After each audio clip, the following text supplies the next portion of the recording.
No, we can start. Recording started? Okay, so we will start then. Yeah. So afternoon everybody, and welcome to the last module of the course titled Media Activism. What we'll do today is try to work through some of the key concepts in the notion of media activism, try to define activism, try to work out what is media activism, explore 4 typologies of media activism, and then end with watching the documentary Drowned Out. How many of you have seen the documentary Drowned Out? Oh, okay, it's by Franny Armstrong, UK director, addressing the Sardar Sarovar dam issue. Yeah, so I will watch that, and I tell you, we'll play it by ear. If we are short on time, then we might not play the documentary, but if we have time, we'll play the documentary. Yeah. So let's kick off then, or shall we wait for a few minutes? What do you think? We should start. Everyone who's doing the media activism block is here. Yeah. Okay, great. All right. So let's start then. So welcome again. So let's begin by trying to work out how to define activism. It's a word that you'll be quite familiar with. It's a word that you would have heard quite often. It's a word that would have appeared in the media, that you would have heard in terms of defining or categorizing particular groups of people. So how might we define what is activism? One of the things you would find as we try to define activism, that it is not that easy to define activism. Yeah, and that's been the key sort of focus of all the modules, that any kinds of definitions are insufficient. Yeah, we need to think through these definitions more seriously and more deeply. So one way in which activism is defined is as an intentional action to bring about social and political change. As an intentional action to bring about social and political change. Can you give me some examples of activism that fall into this category? Jhana movement, yeah. To bring about what kind of change? Kind of political change, yeah. The Modi wave as a way to bring political change in leadership. Okay. What's that? You have to explain that a bit more.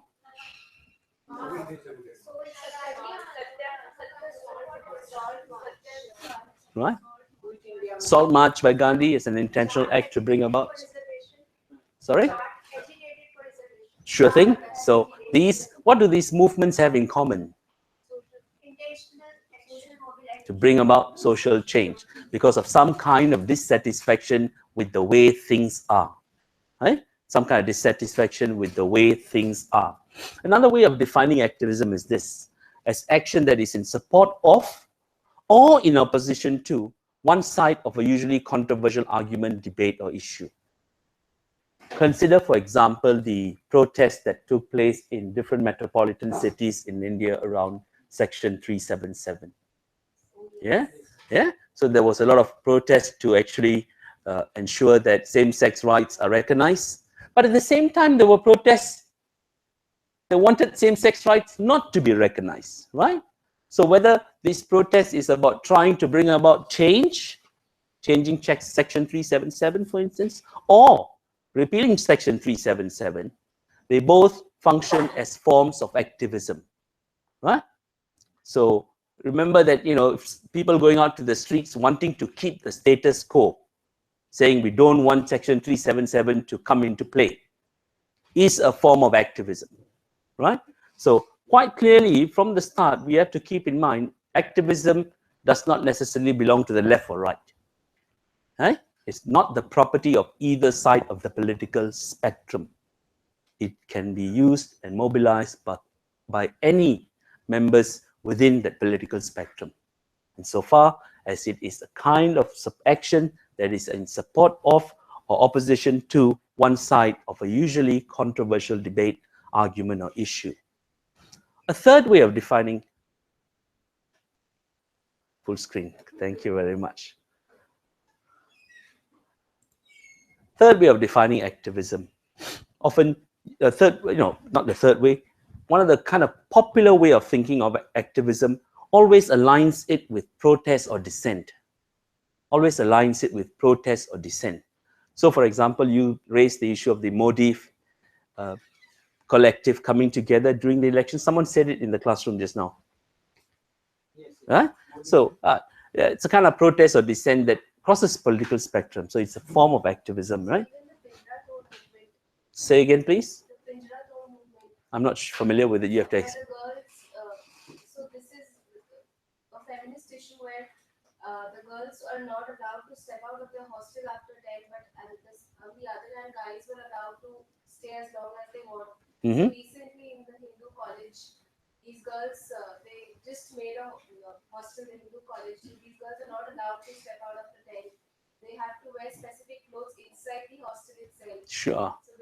So this movement has been going on around for a very long time. So this can be an example of an activism. Absolutely, absolutely. So that's a good example of a fine form of activism. And activism is often synonymous with protest or dissent, of challenging the status quo, of challenging forms of power, right? Of wanting to challenge, to seek change. So this is how we could broadly define activism. But now we will start to problematize this, right? This is our sort of starting point. Activism takes on a number of variety of forms. Activism takes the form of writing letters to newspapers or politicians, petitions, for example. Have you signed a petition recently? Yes, yes, yeah. These are forms of protest. When you write to the Hindu editorial criticizing some of the coverage of particular news, and if it gets published, that's a form of activism. Writing to your local Lok Sabha or a minister around your suburb about the fact that water is not coming through regularly is a form of protest. Yeah. So protest now is both. It doesn't have to have a large number of people involved. It could be an individual protesting. Yeah. Writing a letter, for example. Activism can take the form of producing documentaries or feature films. And videos, for example, what is known as video activism. Yeah? We watched a few activist documentaries or clips of activist documentaries, such as Patwadan's work. We'll watch a few more today. This is another way of another form of activism. So activism doesn't necessarily mean just going out on the street, but it also includes rallies. You know, have you been part of a rally in your lifetime so far? Yeah, yeah, shouting slogans, carrying banners, yeah, getting angry, so on and so forth, are forms of activism. Street marches, direct action, you know, or even guerrilla tactics. Guerrilla tactics include such as, you know, destroying property, chaining yourself to a tree. Yeah, these are forms of guerrilla tactics that are part and parcel of forms of activism. So quite clearly, we can say that activism has a variety of forms, from going out to the street to staying at home and typing on your computer a letter of protest to your local minister. In contemporary use, activism tends to be a word associated with the actions and ideologies of those on the political left. Yeah. In popular use and contemporary use, activism seems to be something that the left mobilize to challenge forms of power. Right. So one might say that the right, when the right goes up and sort of challenges or goes into the streets, do we read that as a form of activism? Or do we read that as a form of propaganda? So when people from the right of the political spectrum go out and protest, do we read that as a form of activism? Or do we read it as a form of propaganda? But why? I need to pick a person. Many people are speaking, so you were saying? So is protest marches by the left on the public forum, isn't it? Because they're in power, so their form of activism should be bringing in forms and bills. So, right. So those on the right who go out to the street to march are engaged in propaganda war, whereas those on the left who go out on the street and march are involved in activism. Okay, let's work with this distinction, but we will problematize this too, right?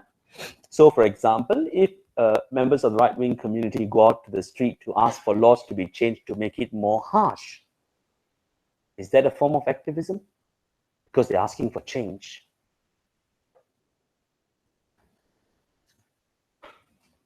Political activism is different from media activism. I'll come to talk about that next, yeah? About the relationship between social activism and media activism. You were saying something. I think that should be considered a form of activism because we've already discussed like a certain community who doesn't want the 377 to play is also a form of activism. So definitely, if someone is wanting the rules to become harsh, it's a form of activism. You agree? Those who said it's yes, please. You agree that that form of protest is a form of activism, eh? Okay. Anyone agree or disagree?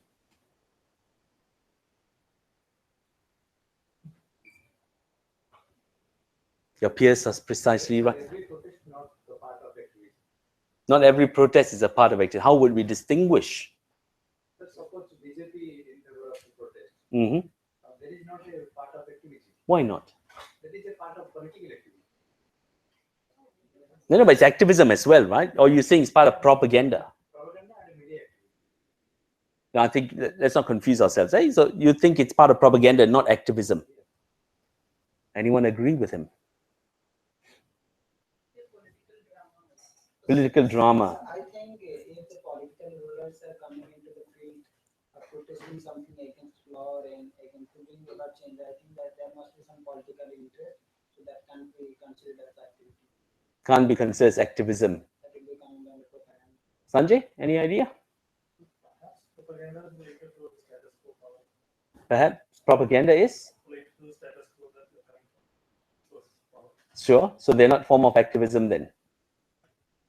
Okay. My view is this, and this is the yes. One thing I would like, sir, whether I don't know, propaganda can be associated with some sort of false spreading false consciousness. But Mm-hmm. activism is associated with true and direct and fruitful change. But it's also a form of false consciousness, isn't it? Okay. So Yeah. So even the kind of Althusserian way, both work the same way. Yeah. I think we have to have the view that activism can take any number of political activism can emerge or stem from any number of political orientations. It need not be the property of the left or the right. Any action that seeks to mobilize itself and engender change is a form of activism. So to those who, as you and yourself said, when the right comes out to the street and protests, it is a form of activism. What's different is the political orientation. Right? What's different is the political orientation. I think we need to refuse trying to keep activism as somehow something that the left only does. Yeah. So I think that's important to keep in mind. Well, what we need to unpack is the nature of the activism, where it comes from, what are its motives, ideological force. Yeah, that's what's important to look at. So activism can stem from a number of orientations. Third point about thinking about activism. An activist can be called a freedom fighter by some and a terrorist by others. It's something we discussed earlier, right? Yeah. So it's quite important to remember that, again, it's highly contingent or depends on which side of the political frame is making the observation. Yeah. So again, you notice that we began with a simple definition. Then all of a sudden we are problematizing it. All of a sudden we're saying we can't simply define it. Yeah, this is quite important for you to take on board that activism cannot be simply bracketed and say this is what it is. It takes on different hues, different forms, right? And different sides of the political spectrum. Now, from activism, let's move to media activism, which is your question, right?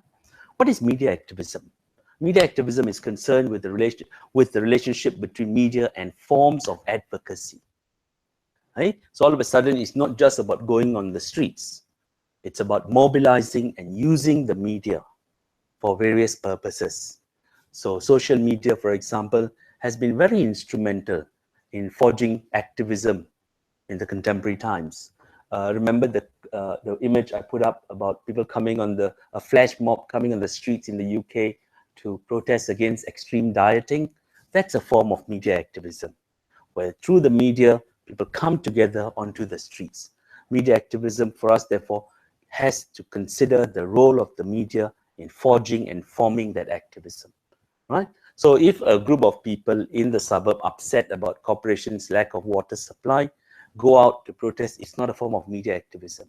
However, if they tweet it, retweet it, share it, like it, etc., and mobilize a whole host of people to come down, that's a form of media activism, yeah? Because the media is used to mobilize that community of people. You are going to say?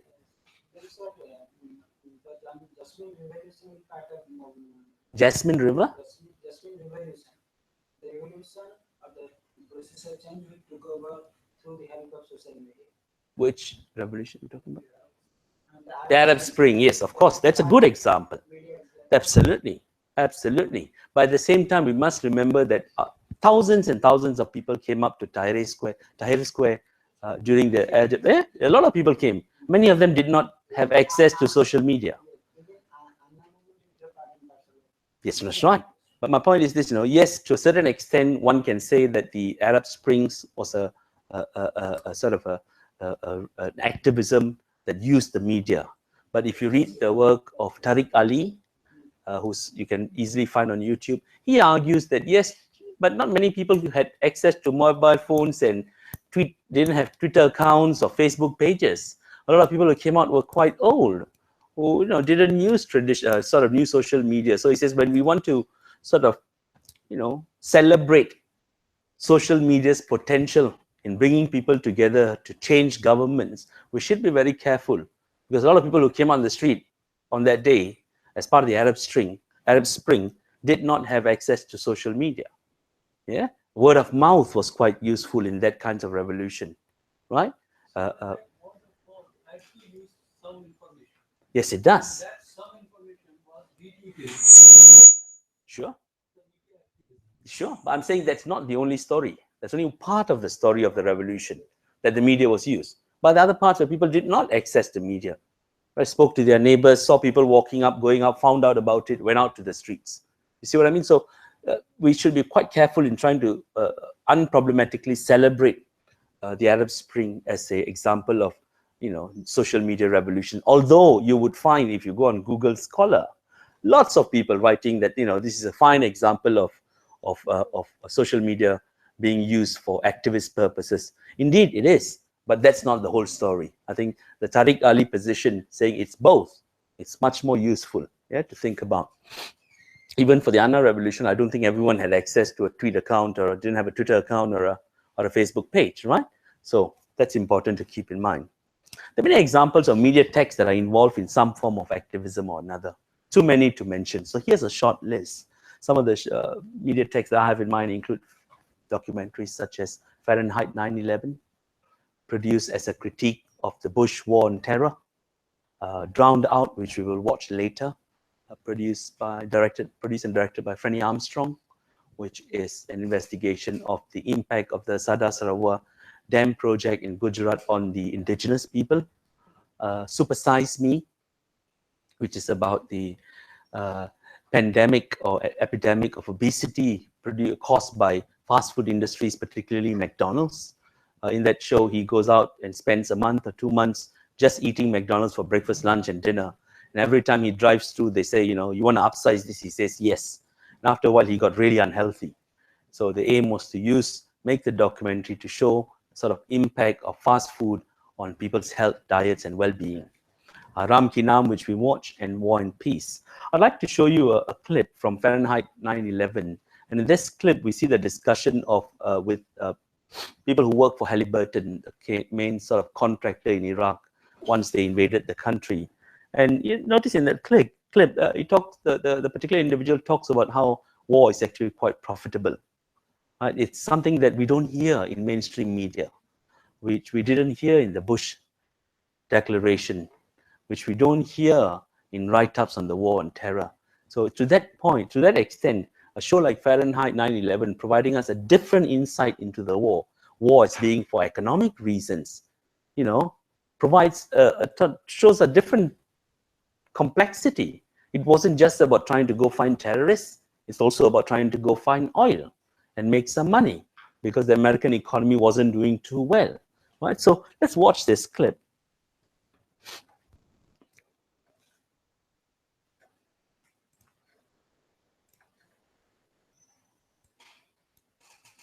You've heard a lot about Halliburton lately. Criticism is okay. We can take it. Criticism is not failure. Our employees are doing a great job. We're feeding the soldiers. We're rebuilding Iraq. Will things go wrong? Sure they will. It's a war zone. We're serving the troops because of what we know, not who we know. Well, let me tell you about Halliburton, the company I ran. I'm very proud of what You I know did who's at that? Halliburton. The people of Halliburton Cheney, are very proud Vice of what they've President. accomplished. And I frankly don't feel any need to apologize for the way I've spent my time over the last 5 years as the CEO and chairman of a major American corporation. Good. Yeah, this is also an attempt to divert attention away from the fact they have no energy policy. And as the Secretary of Energy said, we were caught unawares. In the middle of the war, Microsoft, DHL, and other corporations invited Halliburton to a conference to figure out how much money could be made in Iraq. Having worked this effort even since before the invasion, the liberation of Iraq started, you, industry, are definitely a vital part of that effort. We appreciate your interest in this. We need you. Now, lots of you are small businesses and you're struggling. How do we get a piece of this big action? All of you, the big guys, are going to get it, and the rest of us who have subcontracting capability or none at all. USTDA is for you. Once that oil starts flowing and money coming, it's going to be lots of money. It's the second largest reserve of oil in the world.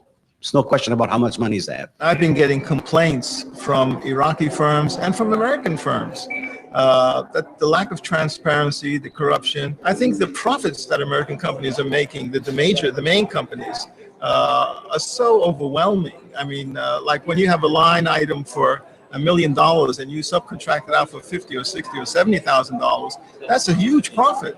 And it's the American taxpayer that's going to pay for that. And it's going to get better. Start building relationships, because it's going to get much better as the oil flows and their budget increase. And the good news is, whatever it costs, the government will pay you.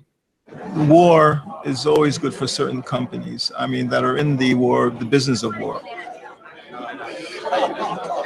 We're very proud of the work we're doing, again, in supporting the U.S. government and the U.S. military. And the real heroes of the campaign, the real heroes of the Reconstruction are the men and women of the U.S. Armed Forces. And we're very proud to be any part of that we can in supporting them. Halliburton delivers hot meals, supplies, clean clothing, and communications to our soldiers so they can be a little closer to home. It's a girl! Halliburton, proud to serve our troops. I just read in the paper, Halliburton got another contract. Halliburton got another contract, which is not being contested at all. Because nobody knows. Well, it's in the paper, so somebody knows. But that's after it happens. It's after the fact. It's too late. The United States is now a major player in the Iraqi oil business. American troops guard the oil fields as Texas oil workers assess their potential. So it's a safe environment to work in. We don't feel any risk. We feel like we're being well protected here, or we wouldn't be here. It's no secret. I mean, I make anywhere, I don't know, between $2,000 and $3,000 a month. A Halliburton employee out here driving a bus can make all between $8,000 and $10,000 a month. Explain that one to me. For 40 hours a week, driving the same 2.5 mile route. Go figure. Where's the justification in that? There's no other single area of the world today with the opportunity for business, new business, similar to the opportunity that's available today in Iraq. The president went in and did what he did, and we're all supporting him and our troops, and we want to make sure that, you know, the efforts and the lost lives, and it wasn't for no reason. If it wasn't for the oil, nobody would be there. Nobody would worry about it. Unfortunately, at least for the near term, we think it's going to be a good situation or a dangerous situation. Good for business, bad for the people. Today on the news, Rumsfeld was saying, and Wolfowitz was saying, oh, the Iraqi people are much, much better off. Isn't it better that we got rid of Saddam and now the Iraqi people can do what they want to do and really be free? Will they ever be free? No, they'll not be free. And where are the weapons of mass destruction? It was a we were duped. We were really duped. And these poor people, the young men and women who are being killed there, it's unnecessary. That's it. No more. Disgrace. They died in a just cause for defending freedom, and they will not have died in vain.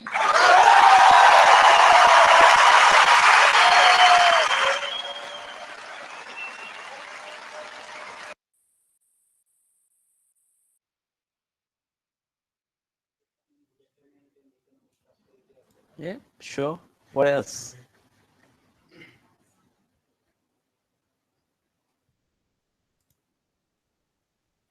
What else?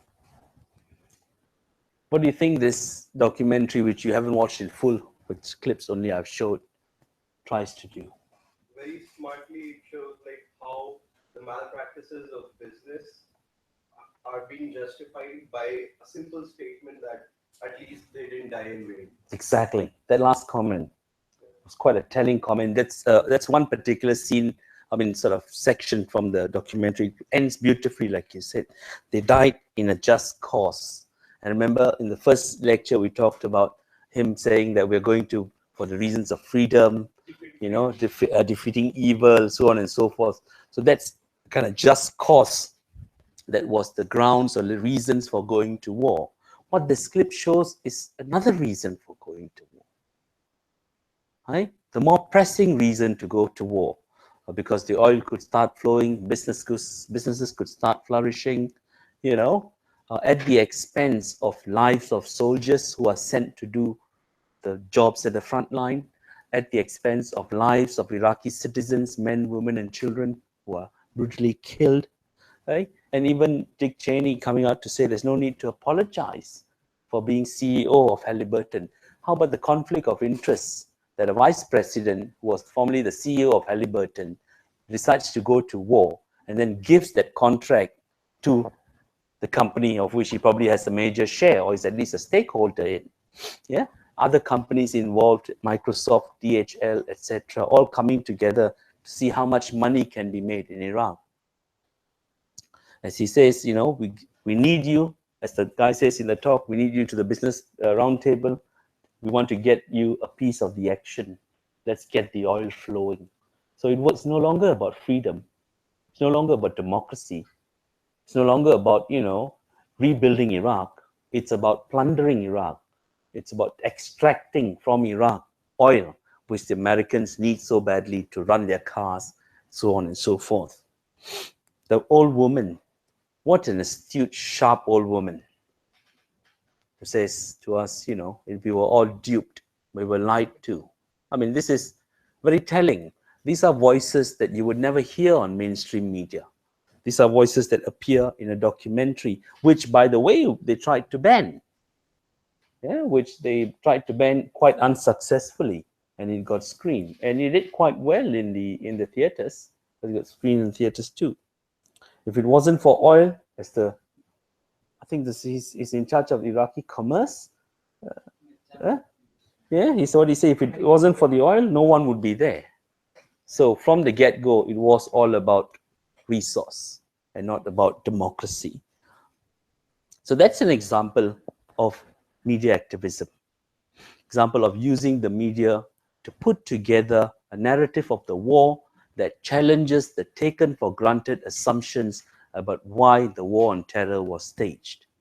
It is a kind of narrative that I guess, you know, does not get heard in mainstream media spaces, and hence Michael Moore had to go out and make a documentary. It's another documentary of his which you should watch. It's called Sicko, which is about the healthcare system in the US.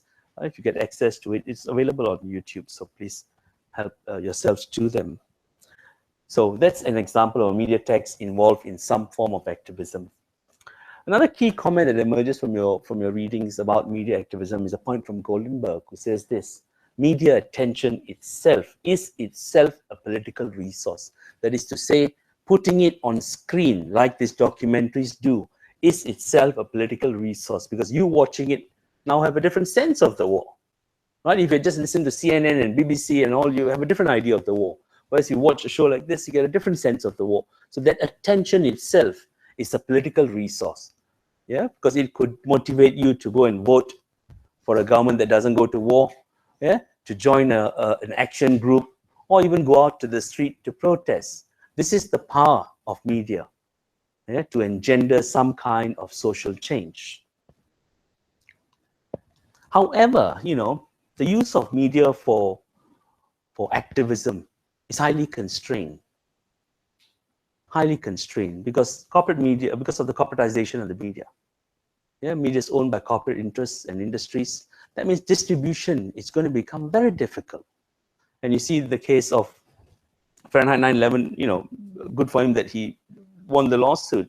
But in the case of someone like Patwardhan, his films are only available at film festivals, at universities, you know, in small circles, and doesn't get the kind of distribution that it has. Some of his documentaries have appeared on Doordarshan, but they appear on Sunday at 11:30 at night. Most people on Sunday at 11:30 are going to bed because they got to get to work the next day, some kind of work or rather. So while he's given access to national media space, it's actually circumscribed into one time slot, not a prime time slot, you know, scheduled at 11:30 at night on a Sunday. So this is a problem really, that, you know, distribution of alternative media in a world where the corporatization of media has taken hold all over. You were going to say something? Even get blocked on YouTube, see? So even that kind of platform, which we assume allows for more voices to be heard, does not actually work for someone like Patwardhan. One of the good things he does, though, is whenever he makes a film, he goes back to the community and shows it, right? So that's a good thing he does. But you need to get, you know, you need to preach to the unconverted. So me showing you Anand Patwardhan's Ram Kinam is, because I believe all of you would be in support of that kind of, you know, social justice, right? So you need to be showing it to other people who are not involved, who are not, you know, not attuned to or committed to forms of social justice, and where your routes of distribution are blocked. When you can't show it in a multiplex or show it on, you know, prime time television, you know, this becomes difficult. So while I agree with Goldenberg that media attention is itself a political resource, we must remember that the use of media for activism in the global sphere is highly constrained. And that's because of the corporate ownership patterns of the media. Yeah, so it's quite important. Some people who are, you know, who write in support of media activists and activism through the media say this. They say that you have to dismantle the master's house with the master's tool. Right? You got to use the tools that the master uses to produce particular ideas of the war to dismantle. So the very tools of the master need to be used to dismantle the master's house.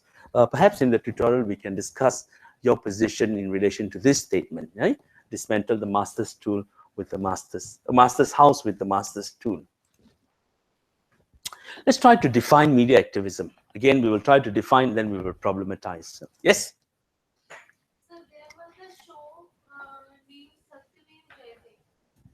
Satyabheem Jayanti. Okay. Amit. Yes. Once he discussed about, say, how celebrities do the advertisements and they won't check the authenticity of those Products by themselves. But later on, he himself has done so many advertisements. So I just want to know whether it's media activism or propaganda. I mean, such kind of. Good question. Good question. Anyone want to take that up? You have to say why. You can't just choose and then why. Because these people are promoting the product, not activism. But then did he say that it wasn't a form of activism when he says that celebrities are involved in promoting products without knowing about the products?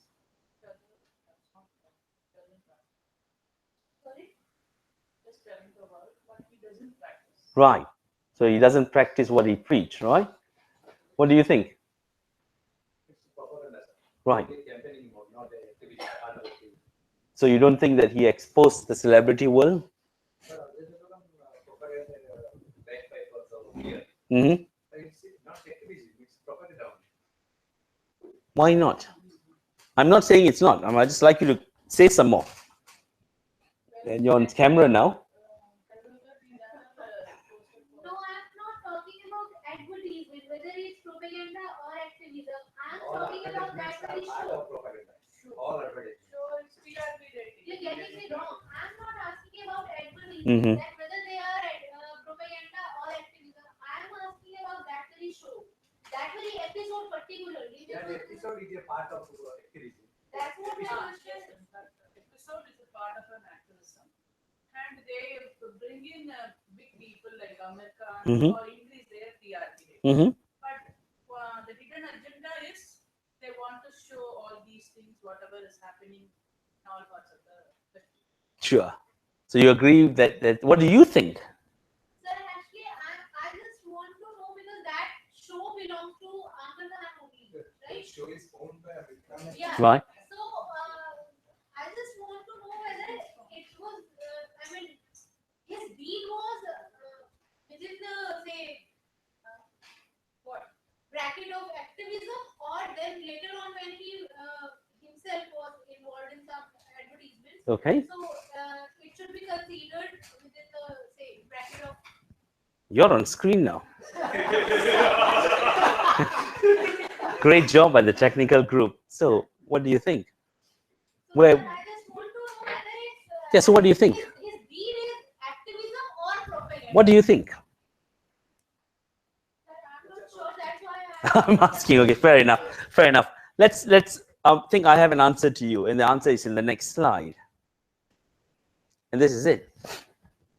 Two ways to define media activism, scholars say, right? So think of the American example, right? And first definition is this: media activism is the strategic use of the media and sometimes paid advertising in support of community organization to push public policy initiatives. So in this case, it was Amir Khan strategically using the media to push some kind of initiative. Do you see what I'm trying to say? So it's a form of activism then. Yes, yes, that's right. some kind of activism, but I myself is not following that. Is it activism? Well, that's an ethical question, right? You know, It motivates others to follow. So not and you know, ethics. The entire concept of the show is a form of activism, and probably the entire concept was driven by some script writers and some other people, but they needed money to support that cause, so they gave the entire ownership of that concept to Amir Khan. mm-hmm. Yes. Yeah, so that happened. Yes, true, true. And you know, let's not forget that sometimes shows like this, which push the edge, do have value in TRP ratings. Do you know what I mean? That shows that try to expose the workings of Bollywood. The TRP rating is for channel. Yeah, yeah. I'm not wrong, right? No. That No, I'm not saying you're wrong. I'm saying let's not forget that sometimes edgy television, which tries to push the boundaries. So in this case, Amir Khan's show is quite edgy. It's quite different, right? You know, he comes up on screen, criticizes Bollywood. Correct me if I'm wrong. Criticizes Bollywood actors and all. You know, these kinds of shows actually are quite edgy in the sense you don't see that in mainstream television. It's quite different, right? So yes, it's a form of activism in that it challenges certain kind of perceptions. But all I'm trying to say is at the same time, such edgy television is quite attractive to the audience. That's what I'm trying to say. Absolutely. Plus the topics, you don't see these kinds of topics in other places.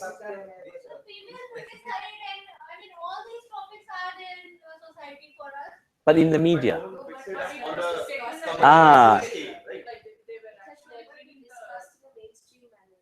Exactly.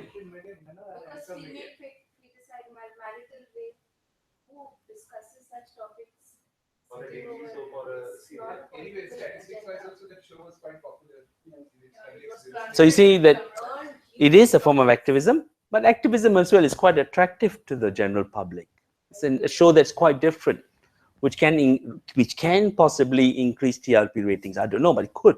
Yeah, so I think you're right. Absolutely, it's a form of activism there on mainstream television.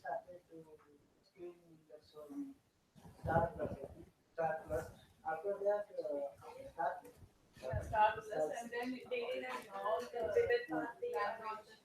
After that, I don't think that American advertisement for consumer goods. Exactly. It's only been Exactly. into India, brand ambassador in Amazon. He was what is Amazon? Are all the products are authentic? You're right. There are number of options, right? Snapdeal was the one. Snapdeal is not a consumer good. The consumer good provider. But then you are promoting the site. Are you taking responsibility for all the products from the site? Snapdeal is a logistic based online marketing. There's a difference in Snapdeal. Online marketing is different. Snapdeal is Smile, you're on telly. No, whatever he's trying to advertise, I'm asking, he's not taking the responsibility for all the products from Snapdeal or Amazon. Then how come? No, we don't know. See, about Snapdeal and Amazon is a different thing. At this point of time, Amir Khan, Amitabh Bachchan, Priyanka Chopra, I don't know if Priyanka Chopra but Shah Rukh Khan, these actors all do ads of the products that they use. There was an article about this is something which is going on now, right? Yes, but Satyamit Jayate was a long time, I mean like 5 years. And Satyamit Jayate, there was an article in the newspaper also that it earned huge profits. Yes. After season 1, the season 2, people actually said it was something since he earned so much of profits, that's the reason why they had a season 2, and even the topics that were used in season 2 were not that mainstream, and that's the reason why it went off air. There you go. Thank you very much for that discussion. All of you on screen now, and you'll be seen by your fellow peers around India very soon. So 2 ways to define media activism. And I like that question from you, the extent to which within mainstream television do we see forms of activism? And probably that's another thing to discuss in the tutorial, yeah? Now, to define media activism, the 2 ways that comes out in your reading today by Kerry Rentschler. First is the strategic use of the media and sometimes paid advertising to push public policy initiatives. So this is one form of activism. And I have a couple of clips to show you.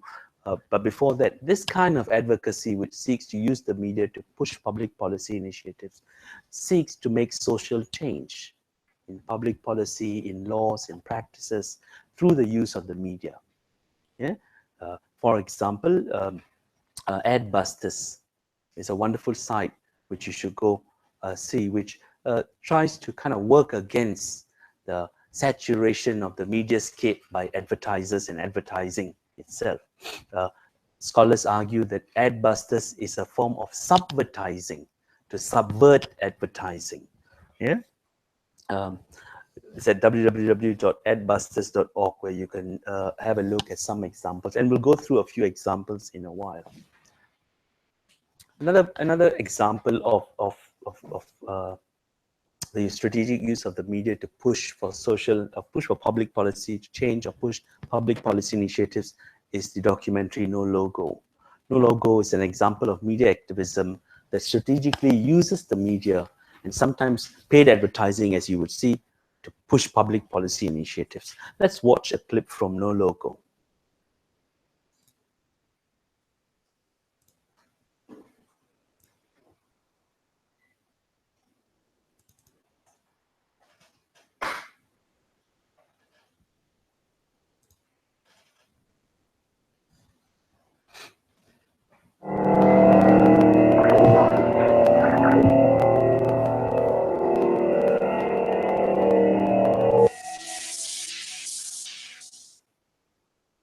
So in a sense, what we're seeing is using branding that is so enmeshed in our culture and in our lives as a way back into our own societies, a way to engage with globalization. Because if you pick up a shoe now, you have the story of globalization in your hand. You have leather that was maybe produced in Argentina, shipped to the Philippines, produced by a Korean subcontractor that went through a Hong Kong broker that was dealing with a company in Oregon.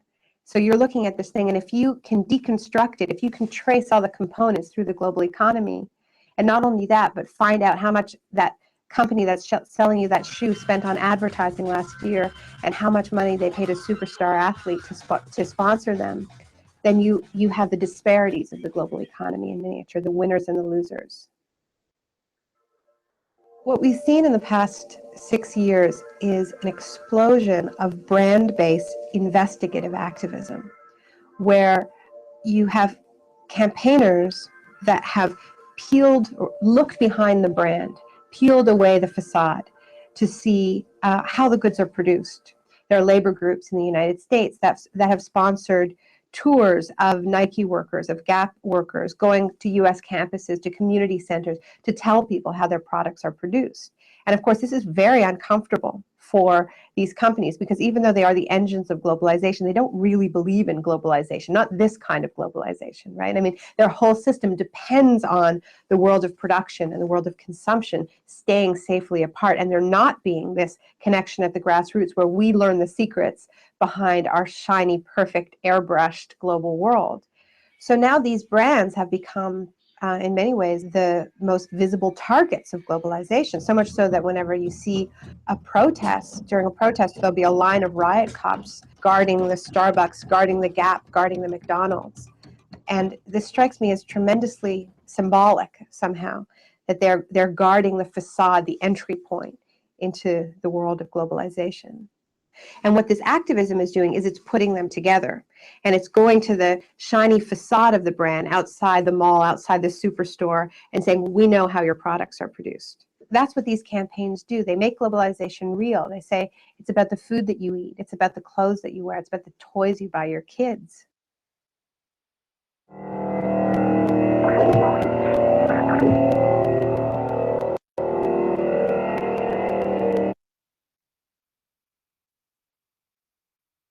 To shore up the way in which your clothes, shoes, bags, shirts, whatever they are made.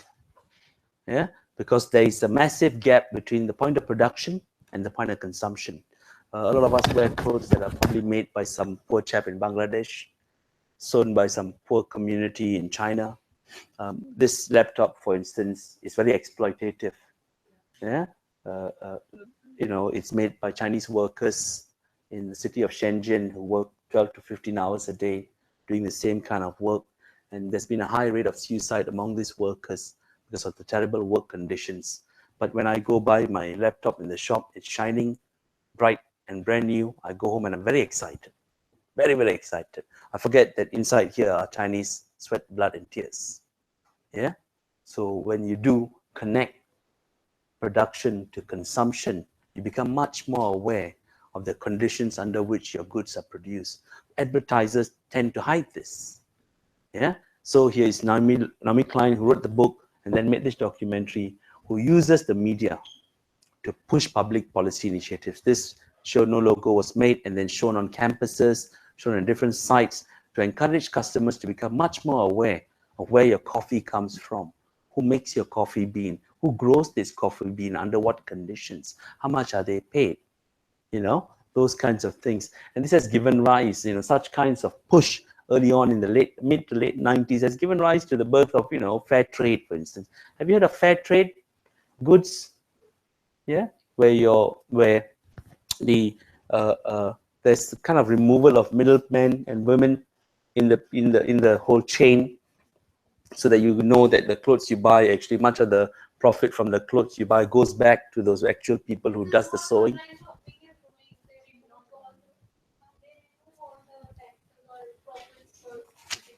Yes, they remove the profit, but that doesn't mean it's fair trade, right? Because you're still buying your Nike shoe, which is produced in China under terrible conditions.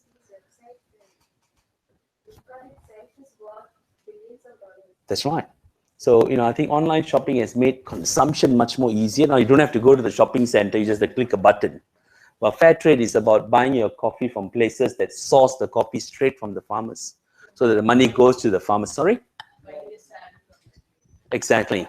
So if you were to go to cooperatives, exactly, like buying it from her, for example, is an example of fair trade, yeah? Or any shawl or whatever that you bought. And there are a lot of cooperatives as well where you can go buy clothes where much of the profit goes back to those people who makes the clothes. So Naomi Klein's key point there is that as global consumers, inundated with advertising all the time, we have no sense there's a kind of a gap between production and consumption. We don't know where these things come from. What she is trying to do and what the documentary tries to do is to actually show you where your shoes come from. How is it made? Who actually gets the leather? How is the leather shipped to where? Who sews it? Under what conditions? So what it does, it actually brings production and consumption closer. And in bringing production and consumption closer, and this is our task as ethical consumers, we actually expose the exploitative conditions under which much of your clothes, technologies are made. And so we become much more aware and tend to use things for longer, for example, not change your phones as often. So if you buy a product, you use it as long as you could, as a way to sort of, not participate so fully in the kind of global economy of consumption. So that's an example of the strategic use of the media to push public policy initiatives. No logo. Another example that I have for you is culture jamming, what's known as culture jamming. That is to jam mainstream cultural practices. Culture jamming is sometimes known as guerrilla communication.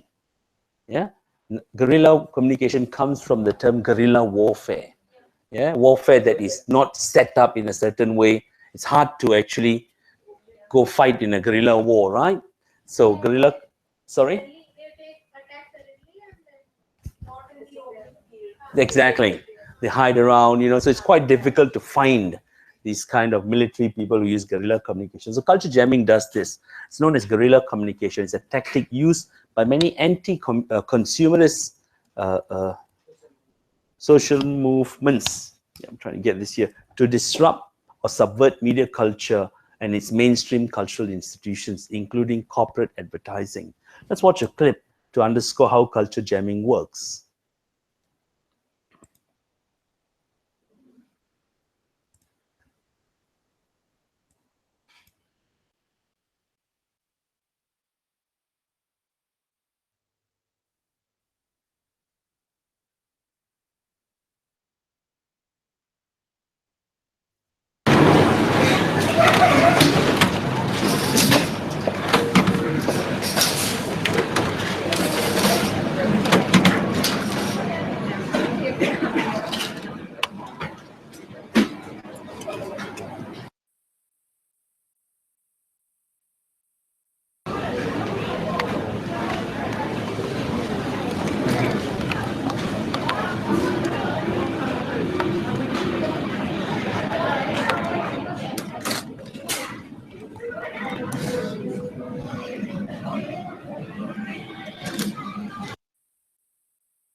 You're not even supposed to take a picture of it.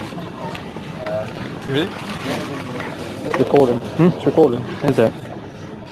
You should have put it in a bag. Is it recording?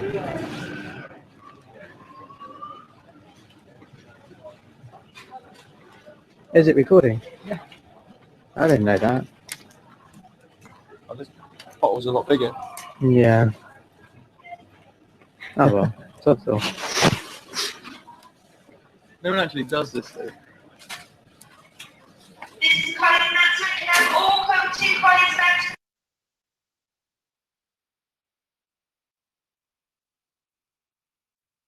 to You could have bought the bottles first and gone outside and then brought them back in again. Tried to tape them again.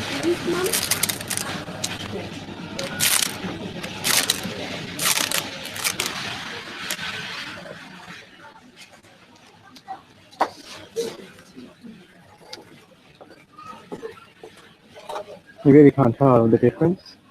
The red does it quite cool. Yeah, it doesn't come back. Do it before and after.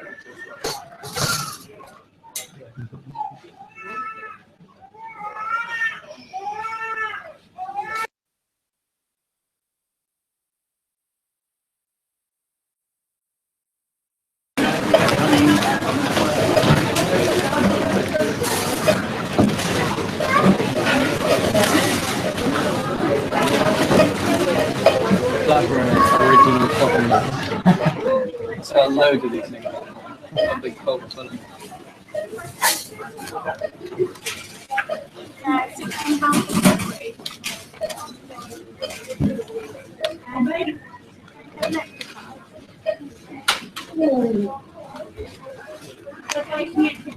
You're gonna compile a reset.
Done.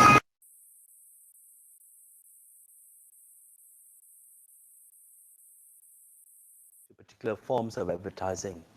It's about jamming, if you wish, yeah? So there's a flow of how Coca-Cola advertises its product, kinds of labels it uses. Here the kids go around, the two boys, young men go around and try to interrupt and jam into the established way in which Coke advertises itself by putting a different label on it with different kind of information. Right? So this is an example of the first form of media activism. That is the use of the media itself and sometimes paid advertising to push public policy initiatives.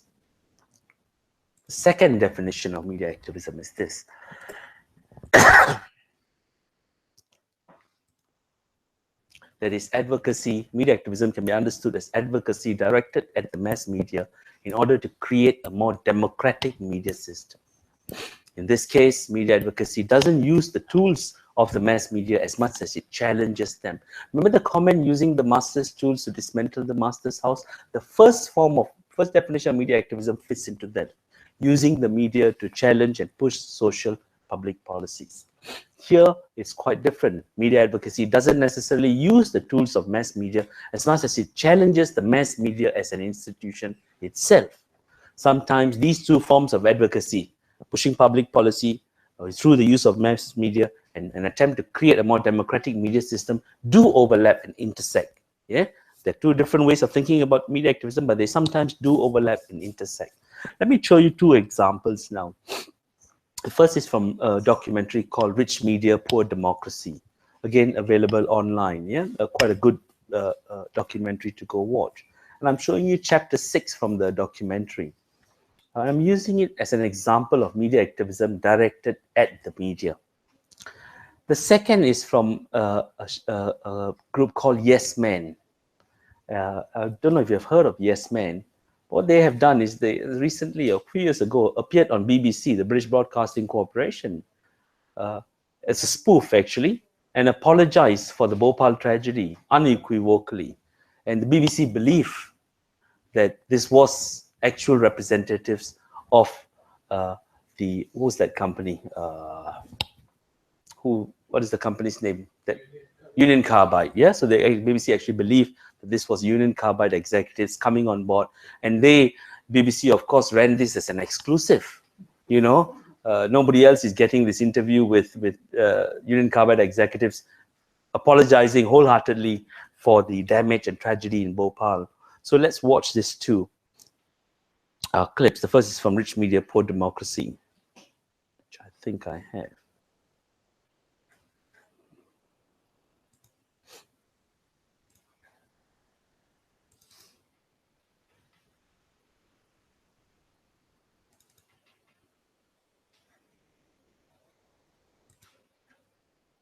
This is the main point of culture jamming. The concept has been developing for a long time. In 1989, Adbusters was established. Since then, there has... Sorry, that's from there.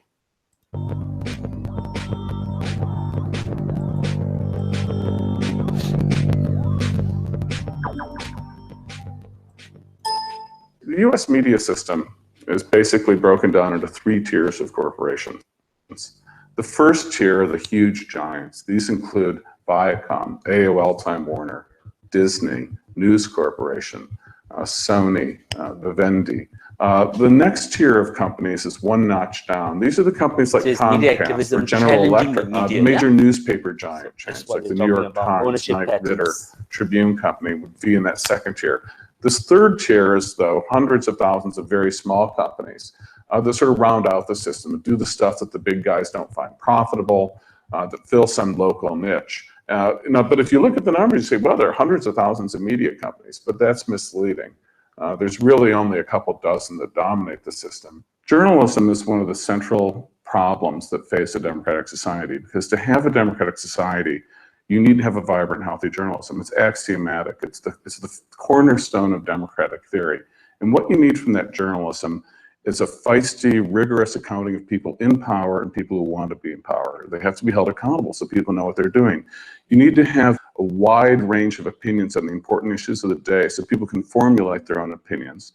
And you need to have a way to get the truth to come out. So there's some way to check for lies and to get factual accuracy to emerge. The corporations that now own our news media, that increasingly brought them into their massive empires, realize that giving journalists the autonomy to make professional decisions is bad business. It's much better business to hold your news division to a fierce accounting, to make it generate the same sort of profit as your movie division, as your TV division, as your music division.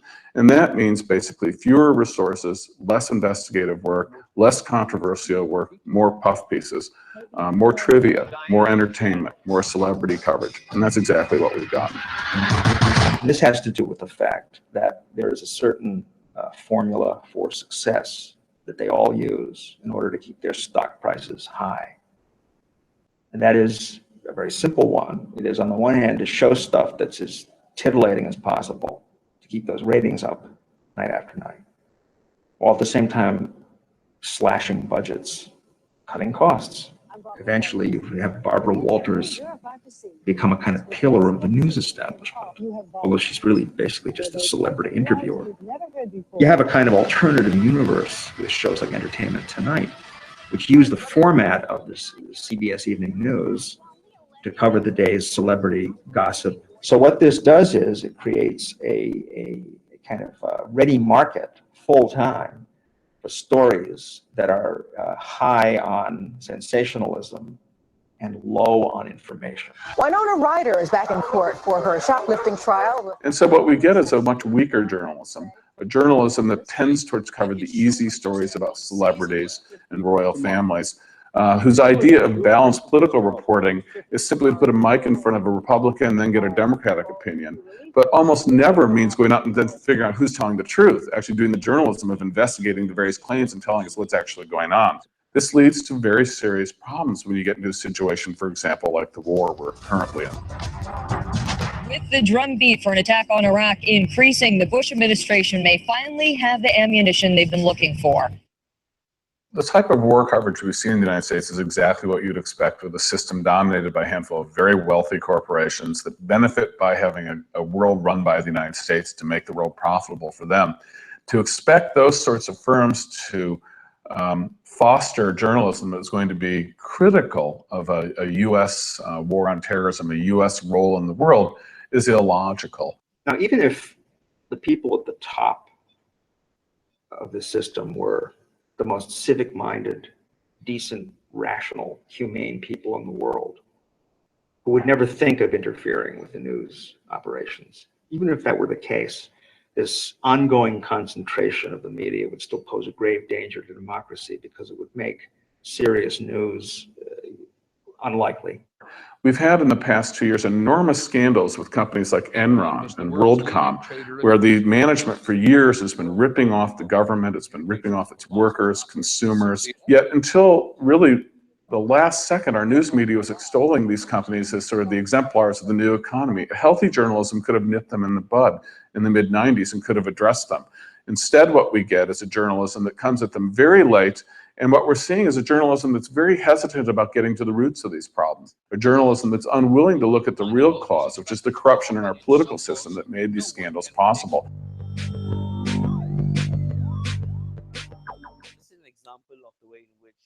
Media advocacy seeks to change the media itself.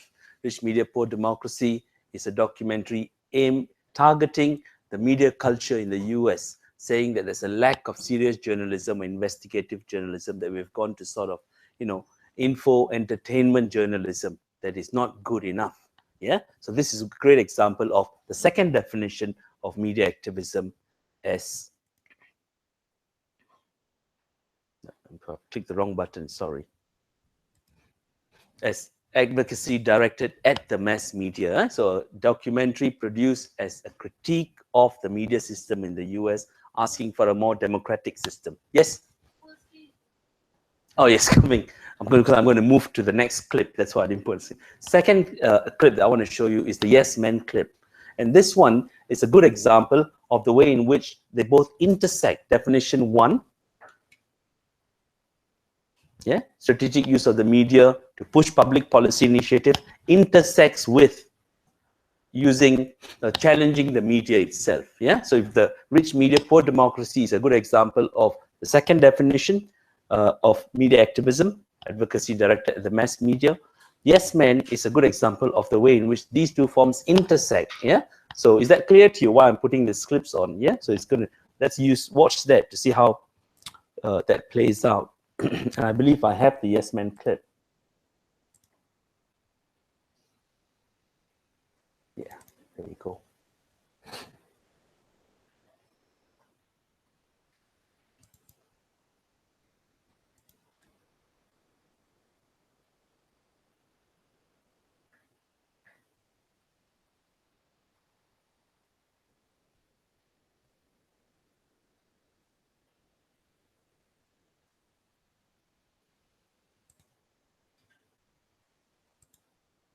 Disaster. It's live from Paris now is Jude Finisterra. He's a spokesman for Dow Chemicals, which took over Union Carbide. Good morning to you. A day of commemoration in Bhopal. Do you now accept responsibility for what happened? Steve, yes. Today is a great day for all of us at Dow, and I think for millions of people around the world as well. It's 20 years since the disaster, and today I'm very, very happy to announce that for the first time, Dow is accepting full responsibility for the Bhopal catastrophe. We have a $12 billion plan to finally, at long last, fully compensate the victims, including the 120,000 who may need medical care for their entire lives, and to fully and swiftly remediate the Bhopal plant site. Now, when we acquired Union Carbide 3 years ago, we knew what we were getting, and it's worth $12 billion. $12 billion. We have resolved to liquidate Union Carbide, this nightmare for the world and this headache for Dow, and use the $12 billion to provide more than $500 per victim, which is all that they've seen, a maximum of just about $500 per victim. It is not plenty good for an Indian, as one of our spokespersons unfortunately said a couple of years ago. In fact, it pays for 1 year of medical care. We will adequately compensate the victims. Furthermore, we will perform a full and complete remediation of the Bhopal site, which, as you mentioned, has not been cleaned up. When Union Carbide abandoned the site 20 years ago, or 16 years ago, they left tons of toxic waste, which the site continues to be used as a playground by children. Water continues to be drunk from the groundwater underneath. It's a mess, Steve. And it's a mess, certainly, Jude. That's good news that you have finally accepted responsibility. Some people would say too late. It's 3 years, almost 4 years on. How soon is your money going to make a difference to the people in Bhopal? Well, as soon as we can get it to them, Steve. We've begun the process of liquidating Union Carbide. This is, as you mentioned, late, but it's the only thing we can do. When we acquired Union Carbide, we did settle their liabilities in the United States immediately. And we are now, 3 years later, prepared to do the same in India. We should have done it 3 years ago. We are doing it now. I would say that it's better late than never. And I would also like to say that this is no small matter, Steve. This is the first time in history that a publicly owned company of anything near the size of Dow has performed an action which is significantly against its bottom line simply because it's the right thing to do. And our shareholders may take a bit of a hit, Steve, but I think that if they're anything like me, they will be ecstatic to be part of such a historic occasion of doing right by those that we've wronged. And does this mean you will also cooperate in any future legal actions in India or the USA? Absolutely, Steve. One of our non-financial commitments is to press the United States government to finally extradite Warren Anderson, who fled India after being arrested in 1984. He posted $2,000 bail on multiple homicide charges and fled India promptly. We are going to press the United States government to extradite Mr. Anderson, who's living in Long Island, to India to finally face the charges, and I believe they may be lenient. We're also going to engage in unprecedented transparency. We're going to release finally the full composition of the chemicals and the studies that were performed by Union Carbide shortly after the catastrophe. This information has never been released, Steve, and it's time for it to be released in case any of that information can be of use to medical professionals. And finally, we're going to fund research. Any interested researcher can contact Dow's Ethics and Compliance Office. We are going to fund, with no strings attached, research into the safety of any Dow product whose safety, many competent scientists have raised significant doubts about many Dow products, and we do not want to be a company that sells products that may have long-term negative effects on the world. This is a momentous occasion, and our new CEO, Andrew Laveris, who's been our CEO for just a month, less than a month, has decided to take Dow in this unprecedented direction. Jude, we will leave it there. Thank you for joining us. Just to reiterate what Jude Finisterra, the spokesman for Dow Chemicals, has just said. He says that Dow Chemicals now fully accept responsibility for the events in Bhopal 20 years ago, and they will cooperate in future legal action. Industrial accident is being remembered in India today. This morning at 900 GMT and 10 GMT, BBC World ran an interview with someone purporting to be from the Dow Chemical Company about Bhopal.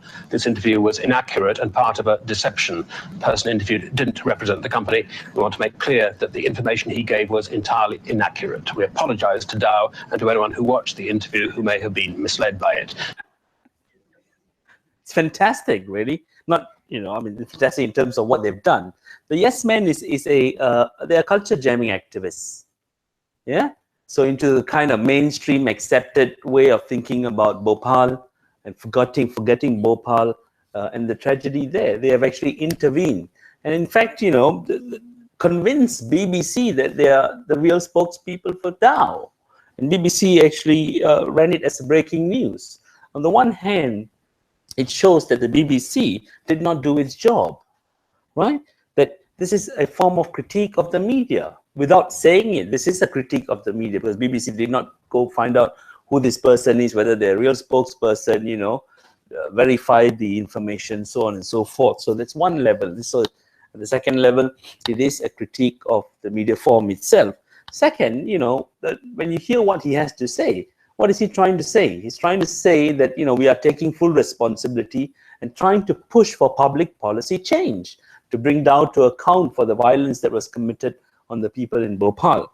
So I think, this is a great example of the intersection of the two forms of media activism. Yeah? I hope that's clear to you. So just to reiterate, nothing was done. Bhopal remains a wasteland. Yeah? Here are a few other examples which I'll just show you which you can find from Adbusters, advertisements which try to subvert. These are forms of subvertising.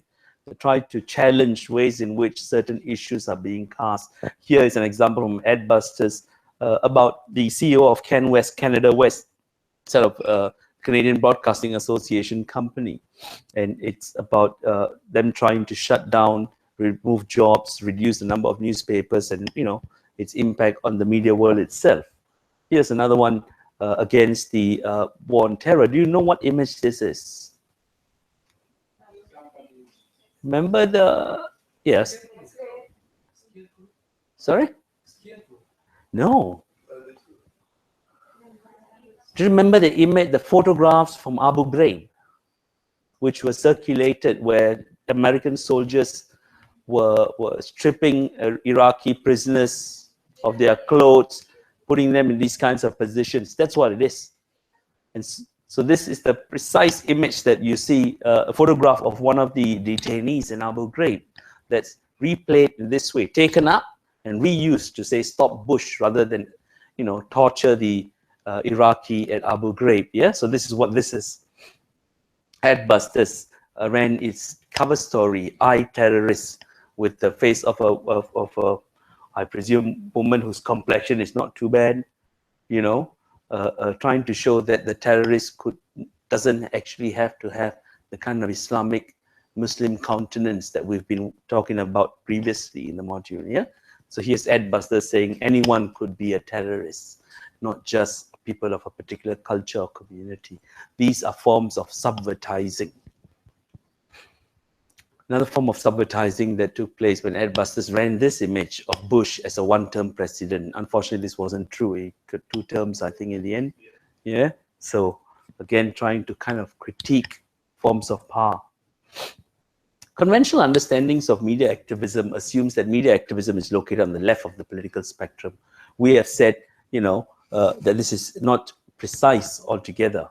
Here, for those who take up this position, activism is seen as a discourse and practice that is engaged in a critical, radical, and reform-based agenda, trying to change the status quo. What does it mean then to situate media activism on the left of the political spectrum? As we said, it tends to do this. It tends to not include or exclude media activists from the right that is also participating as a form of activism. Yeah. So activism cannot be, as we have said, relegated to one side of the political spectrum. It is pigeonhole if we do so. If we keep talking about activism as something that leftists only do, it becomes pigeonhole as anti-authority, anti-establishment, anti-corporatism, anti-capital, and so on and so forth. So there are activists who are pro-capital, pro-corporate, pro-establishment, pro-authority, who actually write to newspapers, come out on the streets and protest as well. So that's a key point that I want to sort of reiterate in this part of the lecture. Now, finally, to sort of move on to Kerry Renschler's article, where she tries to provide us 4 typologies of activism. Yeah, so think of it as a cross and 4 different typologies, each in a section. Right?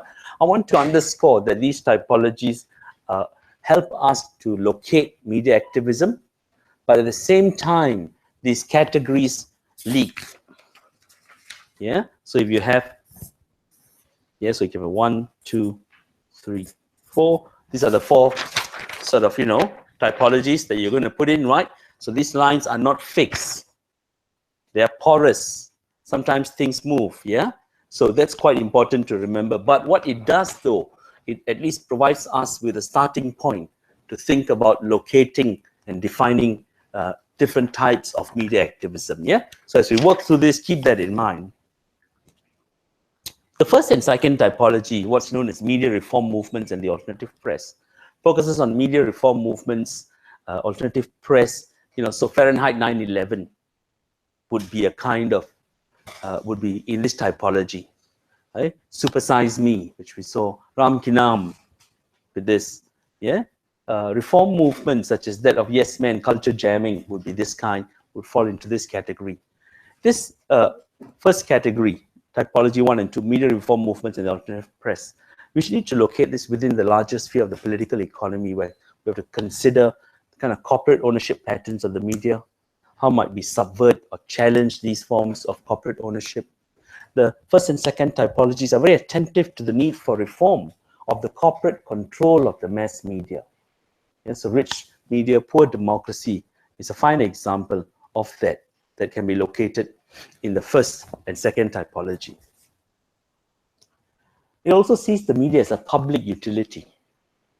whose role is to engender rigorous democratic debate and dialogue, sees the media as a set of public spaces that has been actually donated to corporations and which have been sort of, exploited by corporations for their own sake. Rather, so he tries to sort of, retake the media back from corporations. And it argues that corporate control of the media must be reformed through broad-based movements such as public citizens and cultural producers. Yeah, so this is quite significant. What he's trying to do is actually reform the media itself. Now, how might we go about doing this? Some of the suggestions that come through in the reading for what's called a coalitional media reform movement requires certain things. What it requires is combining our resources carefully and directing their use. It requires launching a massive outreach effort. And I think this is made because remember, this article is written at a particular time. And with the emergence of social media, this becomes all the more possible. Yeah. In fact, social media activists can, reach out to each other, popularize things, and engender a massive outreach to talk about the need for media reform. So there is that potential all the time. And media reform proposals at which to direct advocacy is try to direct the kind of advocacy away from corporations towards the public good. So the first and second typologies are quite entangled in trying to, engender media reform, change the media sphere altogether. This is a tough battle because, corporate control of the media has become more amplified in recent years. But it's a battle, as they say, worth fighting for. So think of, for those of you presenting and those of you wanting to go on and look more into media activism, every time you have an example that you draw on, try to locate it in one of these typologies, keeping in mind that they can move. Yeah? So try to do that as an exercise. The third typology is known as flag. Flag is a term given to the pressures enacted upon mainstream media by those from the right of the political spectrum.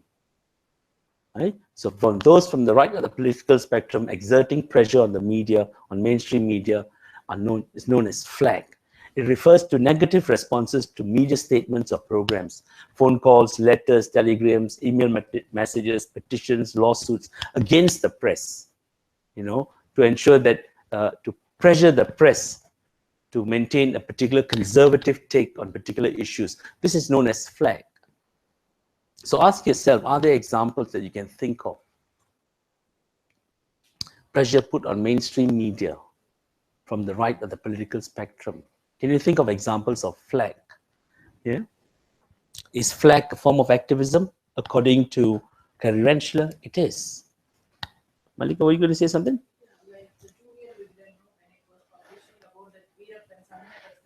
Yeah. There was by the government, it should not be released or it should not be published.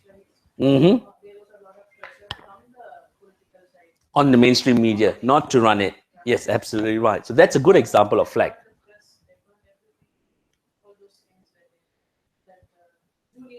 Yes, that's right. So it's a good example of how flag is played out here, where there's pressure from those on the right of the political spectrum on mainstream media not to run particular stories or to run particular stories in their interests. Yeah, flag may be generated by organizations, or it may come from independent actions of individuals or bodies or coalition bodies or lobbyists, who push for certain issues to be covered and push for certain issues not to be covered.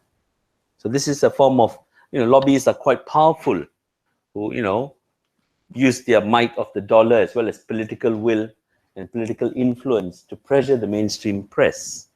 The most deterrent kind of flag comes from business and government, who have the fund to produce it on a large scale. So businesses and governments also can actually produce news. Yeah, produce flag. For example, there was a write-up on the Hindu the other day, which I read, and it's a write-up exalting the successes of the current government. And at the end of the statement, where you read who the writer is actually a key member of the current government. That's flag, right? Where you produce news about the state in the mainstream press supporting the state. That's an example of flag. There are a couple of other examples of community-sponsored, corporate community sponsored push institutions that push for the production of flag, for keeping things as they are. They include things such as the American Legal Foundation, Center for Media and Public Affairs, Accuracy in Media, for the purposes of producing flag. They are here to support particular political agendas. And ask yourself, what are the institutions within India that function in the same way?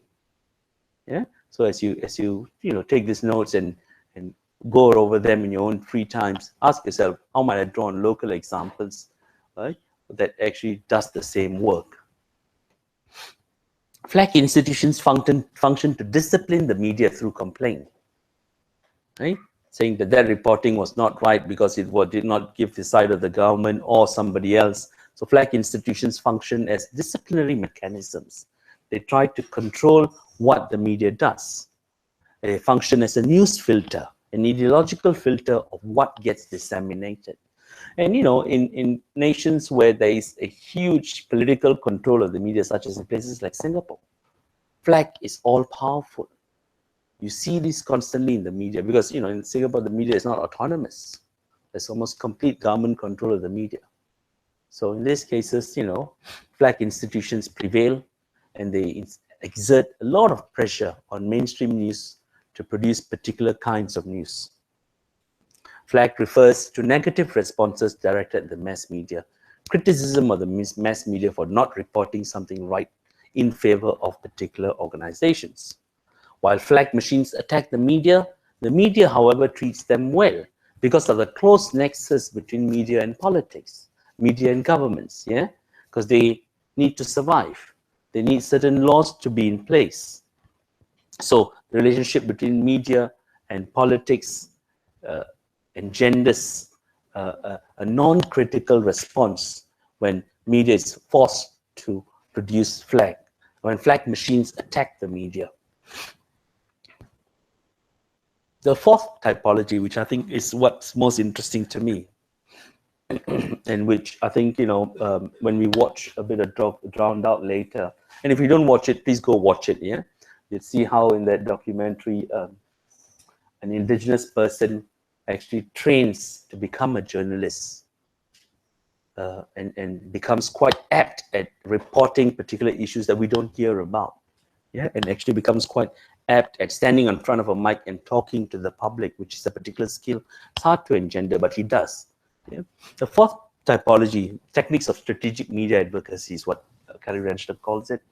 And this is what she says. There is a general lack of access to corporate media resources for most of us. Most of us have no access to corporate media resources. Am I right? As everyday citizens, maybe this is, some argue that, the emergence of social media is changing this quite a bit, but really, if you want to actually get into sort of mainstream media, it's quite difficult because of the control of this mainstream media by corporations. So given that that's the scenario here, we have to look to the power of organized people and their abilities to draw attention to and advocate for political and social changes. In that regard, social media has a lot of potential because it bypasses the kind of conventional routes or conventional setup of mainstream media. Yeah, you could tweet, retweet, share, in a way that doesn't require you to go through established mainstream media channels. So there is a lot of potential for social media to organize people, to draw attention to certain issues, and to advocate for social and political changes. So I would like you to think about, the ways in which social media does engender the potential for forms of activism. Yeah.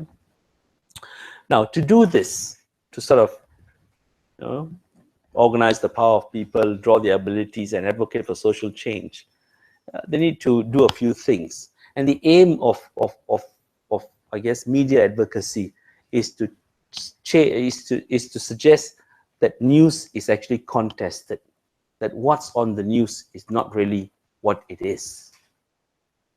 Its aim is to challenge news that is presented to us. Yeah. So with kind of, what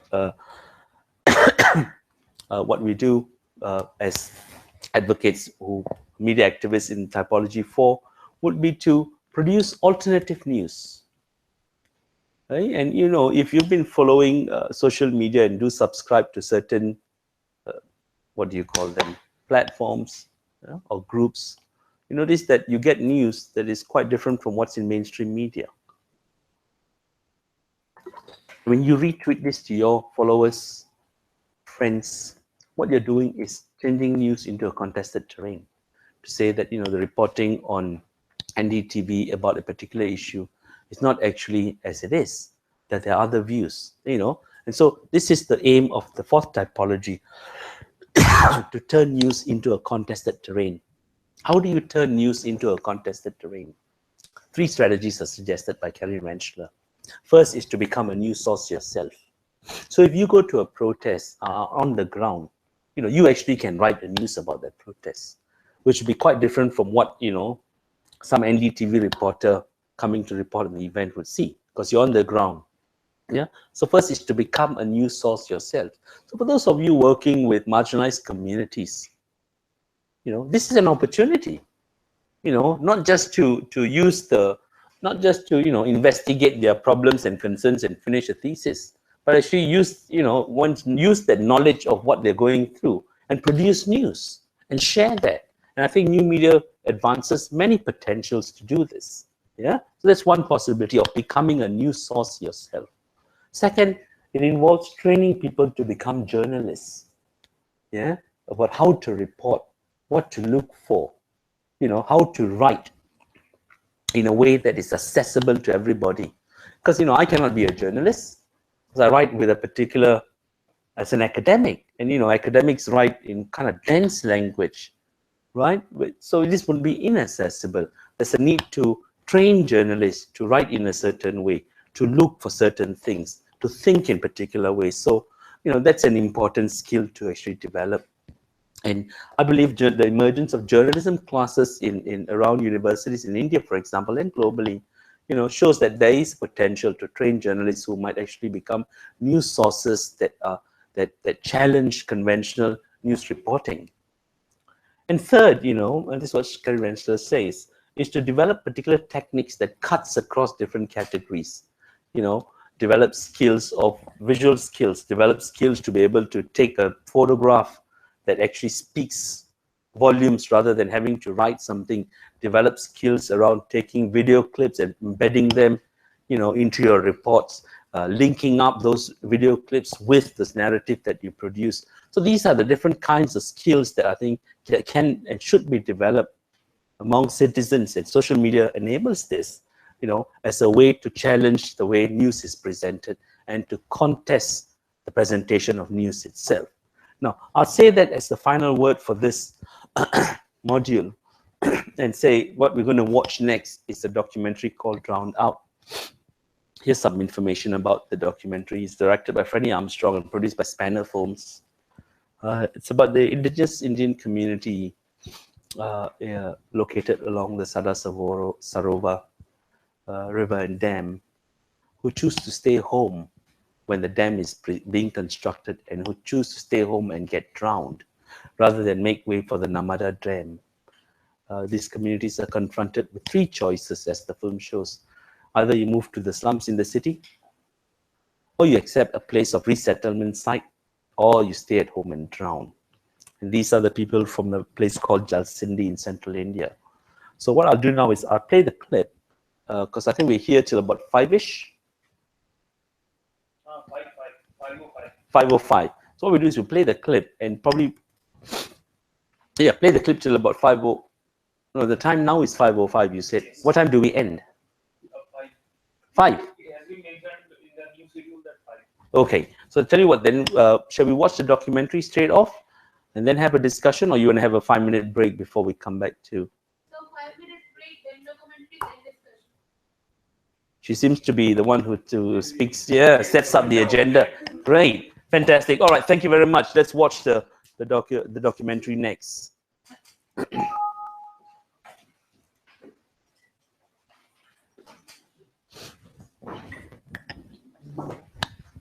Malika, do you want to give me your stick so I can give you the clips as well?